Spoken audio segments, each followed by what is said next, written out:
You ever have one of those moments where your entire life changes in an instant? Not the kind you see coming, the kind that blindsides you so badly, you feel like the universe is playing some cruel joke? Yep, that was me. It was supposed to be an average night. I had spent the entire day immersed in legal documents, scarcely glancing at my phone. Lisa, my wife, had left me a couple of texts, something about a girls' night out. I didn't reply. Not because I didn't care, but because my brain was fried. For the past 3 years, I had been climbing my way up the corporate law firm ladder. And this case I was working on? It was big, the kind that could rocket my career into realms I never even dreamed of. By the time I eventually looked at the clock, it was past midnight. I sighed, grabbed my keys, and drove home. I should have known something was off the second I parked in our driveway. The house was too silent. Lisa wasn't exactly the type to come home early from a night out, but something felt wrong. I could feel it in my bones, the way the hairs on the back of my neck stood up. Then came the flashing lights, red and blue, piercing through the darkness like knives. At first I thought there had been an accident, close, but then I spotted them. 4 cops blocking my driveway. "James Monroe," one of them called out as I stepped out of my car. I frowned. "Yeah?" "Turn. Around. Hands where we can see them." I let out a half laugh, assuming, just for a second, that this had to be some kind of mistake. "I'm a lawyer, for God's sake. I know my rights. Wait, hang on."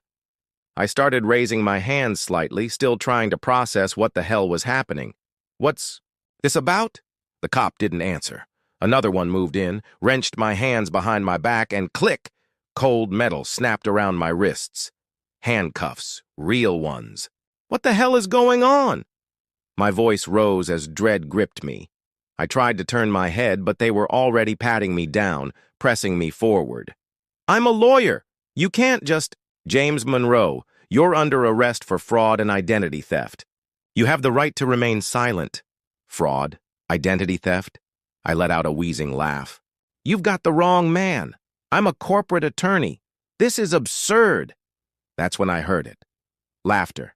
Not from the cops, not from me, from her. I turned my head just in time to see Lisa and her friends crowded on the porch, wine glasses in hand, cackling like this was some kind of comedy special. "Oh my God, you should see your face!" Lisa howled, doubling over. "Priceless! Absolutely priceless!" I went still. "You!"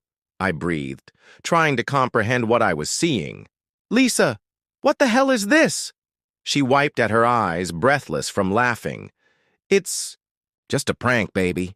Her friends clapped and screamed, and one of them even had the nerve to pull out their phone and start recording. "You're a lawyer, right?"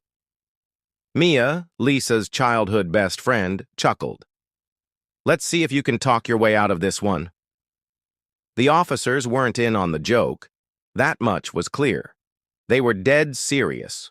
One of them was already reading me my rights, and another was reaching for something, a warrant. My mind swirled. "Lisa," I said, my voice low, deadly calm. "Tell them it's a joke." She waved a dismissive hand. "Relax, James. I'll clear it up in the morning. You'll be back before breakfast." That was when I understood. She didn't get it. She didn't comprehend what she had just done.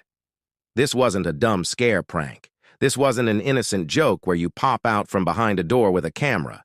This was a felony charge. She had given fake evidence to the cops, enough to have me arrested. And these cops? They weren't actors. They weren't laughing along. They were just doing their job. My heart slammed in my chest as they dragged me into the back of the police car. I stared at Lisa one last time through the window. She was still smiling, still laughing. I wasn't, because I knew something she didn't. She had just destroyed her entire life. Weren't simply a coincidence. They were a warning. I took the stage, adjusted the microphone, and let my sight linger on her before I said, I wasn't always a judge, I began, my voice smooth, controlled. Once upon a time, I was a fool. A guy who believed in love.